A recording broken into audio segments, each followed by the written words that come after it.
मैंने अपनी बहन की शादी अपने देवर से करवा दी। हर कोई हमें रस भरी निगाहों से देखता क्योंकि मेरा ससुराल बहुत अमीर था। अगली सुबह मैं अपनी बहन को नाश्ते के लिए बुलाने कमरे में जाने लगी तो देवर ने मुझे रोक दिया और बोला, भाभी कुछ देर मेरी पत्नी को सोने दीजिए क्योंकि उसकी नींद खराब हो जाएगी। अपने देवर की बात सुनकर मैं बहुत खुश हुई, लेकिन जब मेरी बहन 3 दिन कमरे से बाहर नहीं निकली तो मैं घबरा गई और जल्दी से अपनी बहन और देवर के कमरे में गई। पर वहाँ के मंजर को देखकर मेरे पाँव तले से ज़मीन निकल गई क्योंकि वहाँ पर तो आज मौसम खुशनुमा था, पर मेरी माँ बहुत परेशान थी क्योंकि उन्हें मेरी शादी की तैयारी जो करनी थी। फिर उन्होंने कहा, चलो आज के दिन मैं बाज़ार जाकर कुछ ख़रीदारी कर लेती हूँ। दरअसल पिछले 2 वर्षों से मेरी शादी मेरे पापा के दोस्त के बेटे अजीत से तय थी। सगाई होने के बावजूद भी वो लोग जल्दी शादी करने को तैयार नहीं थे, कोई ना कोई बहाना करके टाल देते। पर एक दिन पापा के दोस्त हमारे घर आए। उन्हें देखकर हम बहुत खुश हुए। उन्होंने पापा से कहा, हमारे बच्चों की शादी बहुत दिन से तय है, इसलिए मैं चाहता हूँ कि श्वेता और अजीत की शादी जल्दी से करवा दी जाए। उनकी बातों से हमें घर में खुशियाँ आ गई। हम लोग भी तो जल्दी ही शादी करना चाहते थे, इसलिए हमारे घर में मेरी शादी की ज़ोरों शोरों से तैयारी चलने लगी। मैं भी बहुत खुश थी कि चलो इतने दिन का इंतज़ार ख़त्म हुआ और अब कुछ ही दिन मैं और अजीत एक हो जाएंगे। जब से मेरी सगाई अजीत से हुई थी मैं उसे प्यार करने लगी थी और मन ही मन मैंने उसे अपना जीवन साथी भी मान लिया था। खैर माँ बाजार जाने वाली थी कि बीच में बारिश शुरू हो गया और उनका सारा काम धरा का धरा रह गया। माँ सर पकड़कर बैठ गई। श्वेता, हमने जज्बात में आकर तुम्हारे ससुराल वालों से यह तो कह दिया कि हम 1 महीने में शादी की तैयारी कर लेंगे, मगर मुझे नहीं लगता कि ऐसा हो सकेगा। मैंने माँ को दिलासा देते हुए कहा, माँ आप फिक्र मत करें, धीरे धीरे सब कुछ हो जाएगा। और अगर शादी में कुछ कम ज़्यादा भी हो गया, मुझे पूरा यकीन है कि वह लोग हमारा मजाक नहीं उड़ाएंगे, क्योंकि मेरी शादी पापा के दोस्त के बेटे से ही हो रही है और वो लोग कोई गैर नहीं है। अभी हम माँ बेटी आपस में बैठकर यही बातें कर ही रहे थे कि घर के दरवाजे पर दस्तक हुई। मेरी छोटी बहन रचना ने दरवाज़ा खोला था। दरवाज़ा खोलते हुए मुस्कुरा कर बोली, वाह आंटी, आप तो बहुत अच्छे टाइम पर आई है। मौसम को देखते ही अभी मैं पकोड़े ही बनाने वाली थी। चलो अच्छा हुआ कि आप घर आ गई, मेरे हाथ का पकोड़े खाकर ही जाइएगा। आंटी ने कहा, ठीक है बनाओ, अभी मैं तुम्हारी माँ से मिलकर आती। माँ ने आंटी का स्वागत बड़े गर्मजोशी के साथ किया था, लेकिन उनका रवैया कुछ अजीब सा था। यह अजीत की माँ थी, जो कि मेरी सास इन लोगों का आना जाना शुरू से ही हमारे घर पर था। वो माँ के पास बैठते हुए कहने लगी, भगवान ने आपको 2 बेटियाँ दी हैं, काश एक बेटा भी दिया होता तो बहुत अच्छा। मैंने बड़ी हैरत से उनके चेहरे की तरफ देखा था कि वह यह कैसी बातें कर रही है। माँ के चेहरे का रंग भी उतर गया था। माँ ने कहा, बहन यह तो ऊपर वाले की देन है, किसी को बेटे दे देता है तो किसी को बेटी। मैं सच कहूँ तो मैं बेटी पाकर बहुत खुश हूँ। मुझे कोई गम नहीं है कि मेरा कोई बेटा नहीं है। हम इस बात को टालते जा रहे थे और वह बार बार बेटा बेटी को लेकर बातें कर रही थी। मेरी माँ ने बड़ी बेबसी से मेरी तरफ देखा। उन लोगों की बातें सुनकर मुझे ही बोलना पड़ा। मैंने कहा, आंटी आप अभी यह सब बातें छोड़ो, आप मुझे यह बताइए कि शादी में आप क्या पहनने वाले हैं। आजकल तो दूल्हा और दुल्हन के माँ बाप भी ऐसे तैयार होते हैं जैसे उनकी शादी हो। आंटी ने मेरी तरफ देखते हुए कहा, पर श्वेता मुझे तुम्हारे लिए बहुत दुख हो रहा है। उनकी बात सुनकर हम माँ बेटी दोनों घबरा गए। फिर मैंने कहा, क्या हुआ, आप खुलकर बताइएगा। उन्होंने कहा, आजकल अजीत अपने काम को लेकर बहुत परेशान रहता है। उसके जितने भी दोस्त हैं वह किस्मत के धनी हैं, क्योंकि जहाँ पर उनकी शादी हुई उनके साले अच्छे अच्छे पोस्ट पर हैं और उन्होंने उनकी नौकरी भी लगवा दी। तो दूसरे दोस्त का कारोबार ही उसके साले ने सेट करवा दिया है। अब अजीत ने यह जिद ठान ली कि वो किसी ऐसी लड़की से शादी करेगा जिसके भाई हो और अच्छे खासे नौकरी करते हो या बहुत बड़े बिजनेसमैन हो, पर आपका तो कोई बेटा है ही नहीं, इसलिए अजीत ने यहाँ शादी करने से इनकार कर दिया है। आंटी के इस बात पर हम दोनों माँ बेटी पर तो बिजली गिर गई थी। इसका सामना करना हम दोनों के लिए बहुत मुश्किल था। और फिर देखते ही देखते आंटी मेरे पास आई और मेरे हाथ से अजीत के नाम की अंगूठी उतरवा कर हमारी तरफ से दी गई अंगूठी मेज पर रखकर चली गई थी। उनका यह रवैया देखकर मैं और माँ एक दूसरे को देखते ही रह गए थे। इतनी देर में रचना पकौड़े लेकर आई तो हम दोनों इस तरह देखकर चुटकी बजाते ही बोले, आप दोनों इस तरह पत्थर क्यों बने हुए हो? और आंटी कहाँ चली गई? रचना के पूछते ही मैं फूट फूट कर रोने लगी। माँ भी मेरे गले लगकर रो रही थी, जबकि रचना मेज पर पड़ी अंगूठी देखकर सारा माजरा समझ गई थी। पापा जब घर वापस आए तो उनका भी सदमे से बुरा हाल हो गया।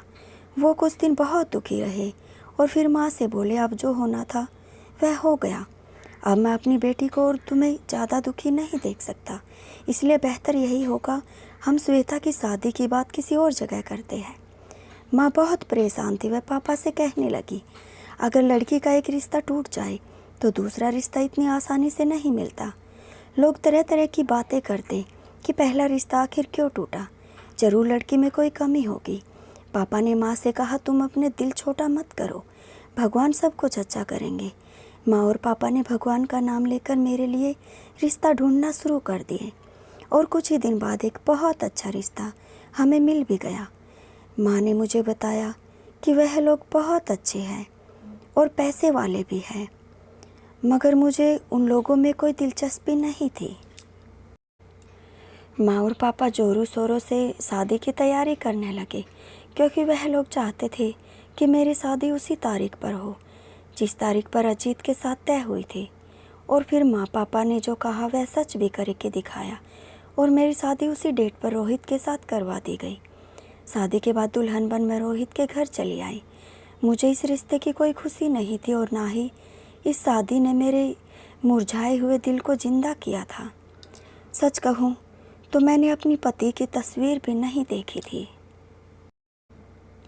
शादी होने तक मैंने अपना सिर झुकाए ही रखा था और मेरी शादी बहुत सादगी से हुई थी। जयमाला तो कोई सिस्टम ही नहीं था, क्योंकि यह सब मैंने ही मना कर दिया था, इसलिए मुझे मालूम भी नहीं था कि मेरा पति दिखता कैसा है। शादी की रात मेरे पति ने जब मेरा घूंघट उठाया तो मैंने पहली बार उसे देखा था।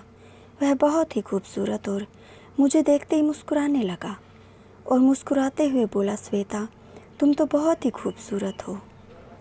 उसकी बात पर मैं बेमन से हल्का सा मुस्कुराई।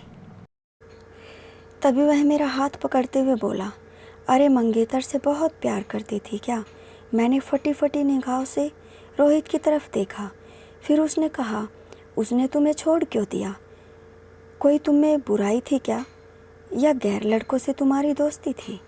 मैं रोहित की ये बात सुनकर फूट फूट कर रोने लगी और गुस्से में बोली, नहीं था मेरा रिश्ता किसी और के साथ और ना ही मुझ में किसी किस्म की कोई बुराई थी। अजीत की आंखों में लालच की पट्टी बंध गई थी। वह चाहता था कि उसकी शादी किसी ऐसे घर में आने में हो कि लड़की के मायने वाले उसका बिजनेस सेट करवा दे, पर हम इतना कहाँ कर सकते थे। रोहित ने मेरे आंसू पोंछते हुए कहा, मुझे तुम पर पूरा विश्वास है। तुम्हारे चेहरे की मासूमियत ही बता रही है कि तुम एक शरीफ और अच्छी लड़की हो। रोहित की बातें सुनकर मेरा मूड इस कदर ख़राब हो चुका था कि उसके बार बार मनाने पर भी मैं उससे बात करने को राज़ी नहीं हुई थी। फिर मैंने सर दर्द का बहाना किया और सोने के लिए लेट गई। मुझे रह रहकर बस यही बात सता रही थी कि क्या सारी ज़िंदगी मैं अपने पति के ताने सुनती रहूँगी।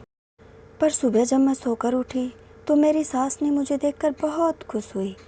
वो तो मेरे साथ ऐसे बर्ताव कर रही थी जैसे मैं किसी जन्नत की मलिका हूँ। और यही बर्ताव मेरे पति रोहित का भी था कि मैं जहाँ पर पाँव रखूँ वो वहाँ पर अपनी हथेली भी बिछाने को तैयार था। यह सब कुछ देखकर मेरे दिल को जरा तसल्ली हुई थी। मेरा एक देवर था, वह भी बहुत अच्छा लड़का था।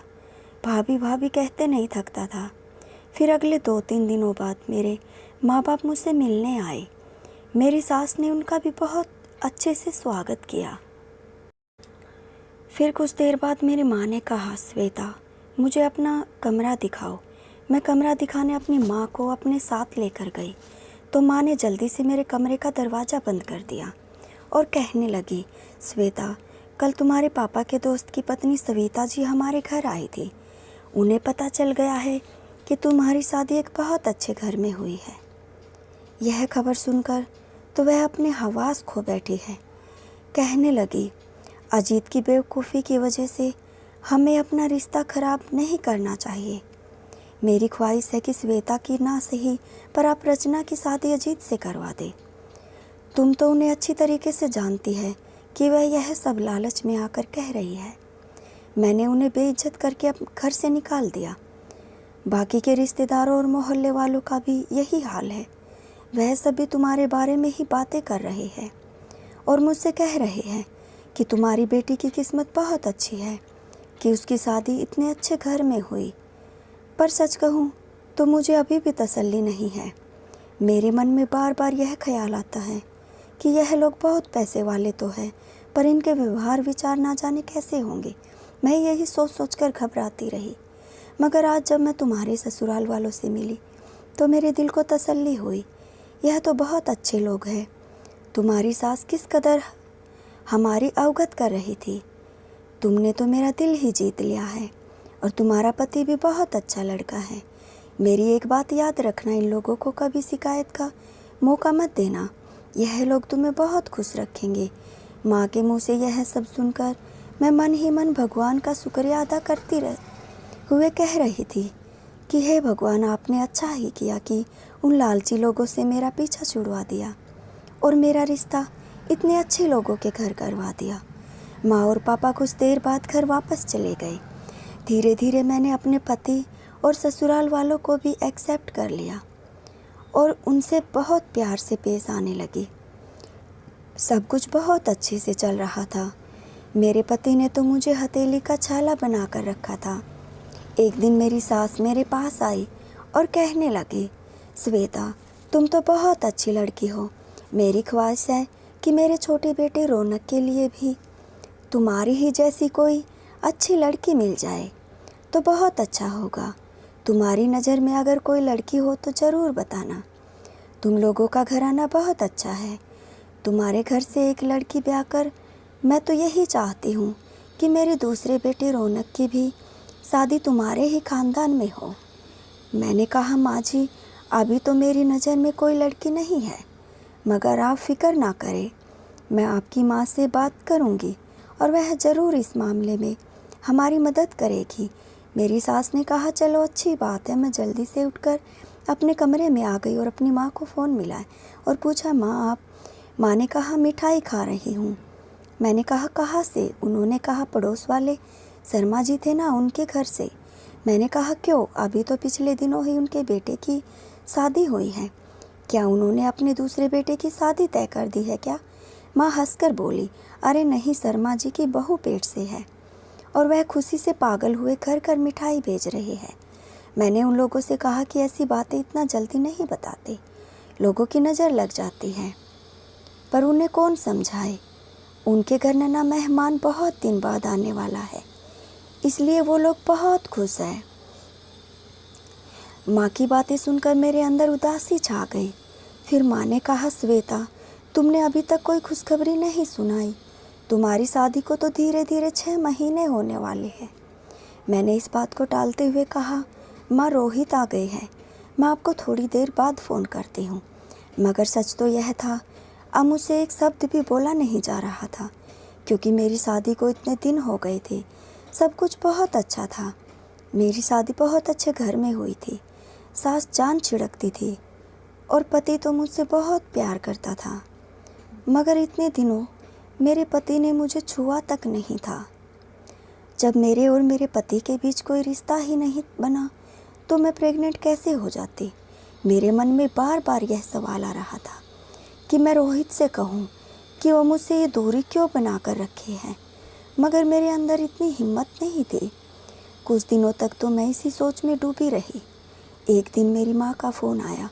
उन्होंने कहा, श्वेता, तुम्हारे देवर की शादी तुम्हारी सास को नहीं करनी है क्या? तब मुझे ख्याल आया कि मेरी सास ने तो मुझसे इस बारे में बात की थी। मैंने कहा, हाँ माँ, रौनक की शादी करनी है। बल्कि मेरी सास तो मुझसे कह रही थी तुम्हारे घर आने की कोई लड़की मिल जाती तो अच्छा रहता। मैंने कहा कि अभी तो मेरी नज़र में कोई लड़की नहीं है, अगर होगी तो मैं आपको बताऊंगी। मेरी बात सुनकर माँ ने गुस्से में कहा, श्वेता, तुम्हारी अकल घास चरने गई क्या? तुमने अपनी बहन रचना का नाम क्यों नहीं लिया?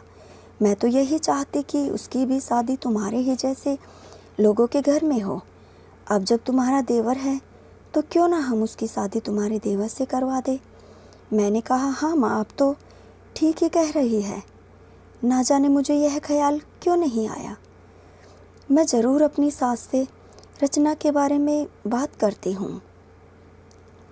माँ ने कहा, रचना की शादी अगर तुम्हारे ससुराल में हो गई तो बहुत अच्छा होगा और अजीत के घर वाले भी देखते रह जाएंगे। माँ की बातें सुनकर मेरे दिल को सुकून मिल जाया करता। रात का खाना खाने के बाद मैंने अपनी सास से कहा, माँ जी, क्या हम रौनक की शादी मेरी छोटी बहन रचना से करवा सकते हैं? मेरी बात सुनकर मेरी सास ने कहा, तुमने तो मेरे मुंह की बात छीन ली। तुम दोनों बहनों को देखकर तो मैं यही चाहती कि रचना भी हमारे घर की बहू बने। हम दोनों सास बहू इस शादी को लेकर बहुत खुश हुए। मैं तो यही चाहती थी कि रचना की भी शादी मेरे ही जैसे अमीर घराने में हो। मेरी सास ने कहा, तुम अपनी माँ से बता देना कि मुझे इस रिश्ते से कोई ऐतराज़ नहीं है। मैं रौनक की शादी रचना से करने को तैयार हूँ। खाना खाने के बाद जब मैं अपने कमरे में आई तो रोहित मेरा इंतज़ार कर रहे थे। उन्होंने कहा, रचना, मैं तुम्हारा कब से इंतज़ार कर रहा था। तुम्हारी मीठी और प्यारी प्यारी बातें सुनने को बहुत दिल कर रहा था। आज रोहित को ना जाने क्यों मेरे ऊपर बहुत प्यार आ गया था। मैंने उससे कहा, रोहित, मैं आपसे एक बात कहना चाहती हूँ। रोहित ने कहा, हाँ हाँ, ज़रूर कहो। मैंने कहा, रोहित, मैं चाहती हूँ कि हमारे घर भी एक नन्हा सा मेहमान आ जाए। मेरी बात सुनकर रोहित के चेहरे का रंग उड़ गया था। वो कुछ देर तक मेरी तरफ देखने लगे, जैसे वो कोई जवाब सोच रहे हो। फिर उन्होंने कहा, श्वेता, तुमने जो मेरे दिल की बात कह दी, मगर मैं क्या करूं? तुम जैसे ही कमरे में सोने के लिए आती हो तुरंत सो जाती हो। मैं इस बारे में तुमसे बात करना चाहता पर नहीं कर सकता था। मुझे लगता कि शायद तुम अभी इस चीज़ के लिए राज़ी नहीं हो। यही सब सोचकर मैं तुमसे इस बात की कोई शिकायत नहीं की। रोहित की बात सुनकर मैं सोच में पड़ गई, क्योंकि वो बिल्कुल ठीक कह रहे थे। ना जाने शादी के दिन से लेकर आज तक जैसे ही मैं कमरे में आती, पता नहीं कैसे मुझे तुरंत नींद आ जाती और मैं सो जाती हूँ। आज भी मेरी आंखें नींद से बोझल हो रही थी और हम दोनों पति पत्नी की बातें अधूरी रह गई। सुबह जब मैं सोकर उठी तो मेरे दिल पर बहुत ज़्यादा बोझ था। मैंने देखा रोहित ऑफिस के लिए तैयार हो रहे थे। मैं जल्दी से उठकर बैठ गई और रोहित का हाथ पकड़ते हुए बोली, रोहित, मुझे माफ़ कर दीजिएगा। हमारी शादी को इतने दिन होने वाले हैं और हम अभी तक एक दूसरे से बहुत दूर हैं। आप कभी भी अपने दिल से यह बात मत लगाइएगा कि मैं अभी तक अपने पहले मंगेतर को भूल नहीं पाई और इसलिए आपसे यह दूरी बना कर रखी। ऐसी कुछ नहीं है। आपके प्यार ने मुझे बहुत कुछ भुलाने पर मजबूर कर दिया है और मैं उसे कब का भूल चुकी हूँ। मेरी बात सुनकर रोहित ने कहा, तुम चिंता मत करो, मुझे तुम पर पूरा विश्वास है कि तुम्हारे दिल में ऐसी कोई बात नहीं है। यही कहकर रोहित कमरे से बाहर निकल गए। कुछ ही देर में मेरे देवर रौनक और रोहित दोनों ऑफिस चले गए। दोपहर के वक्त माँ और मेरे पापा मिठाई लेकर मेरे घर आए। मेरी सास ने उनका बहुत हाव भागत किया और उस दिन मेरी छोटी बहन रचना की शादी मेरे देवर रौनक से तय हो गई। मेरी सास ने मेरी माँ से कहा, बहन जी, भगवान का दिया हुआ मेरे पास सब कुछ है। मुझे आपसे दहेज में कुछ भी नहीं चाहिए। आप दो जोड़ी में ही अपनी बेटी को मेरे घर विदा कर दीजिएगा। यह बात सुनकर मैं और मेरे घर वाले तो बहुत खुश हुए थे। मेरी सास ने कहा, मैं चाहती हूँ कि इस रिश्ते में ज़्यादा देरी ना हो और जल्दी से जल्द रचना की शादी रौनक से करवा दी जाए। मुझे लगा माँ और पापा कहेंगे कि हम इतनी जल्दी तैयारी नहीं कर पाएंगे, मगर मेरे घर वालों ने भी कह दिया कि ठीक है, हमें आपकी शर्त मंजूर है। माँ और पापा की बात सुनकर मुझे हैरत तो बहुत हुई थी, लेकिन क्या कर सकती थी, क्योंकि मेरा देवर एक अच्छा लड़का था। वो अपने काम से काम रखता, मुझे उसमें कोई बुराई नज़र नहीं आई। इसलिए मुझे इस बात की खुशी थी कि चलो मेरी बहन की शादी एक अच्छे लड़के से हो जाएगी। और धीरे धीरे करके वो दिन आ ही गया जब रचना की शादी मेरे देवर रौनक से हो गई और वो दुल्हन बनकर हमारे घर आ गई। रचना को देखकर मैं बहुत खुश थी कि हम दोनों बहनें मिलजुल कर करेंगे काम। सुबह हुई तो काफ़ी लेट हो गया और रचना अपने कमरे से बाहर नहीं आई थी, जबकि मेरा देवर तो कब से उठा हुआ था। मैंने रौनक से कहा, रौनक रचना को बुला दो, वो आकर नाश्ता कर ले। रौनक ने कहा, मेरी बात को टालते हुए कहा, भाभी भाभी अभी रचना सो रही है, उसे सोने दीजिए, मैं नहीं चाहता कि उसकी नींद खराब हो। पर जब काफ़ी देर हो गई तो रचना कमरे से बाहर नहीं आई, तो मैं चुपके से उसके कमरे में जाने लगी।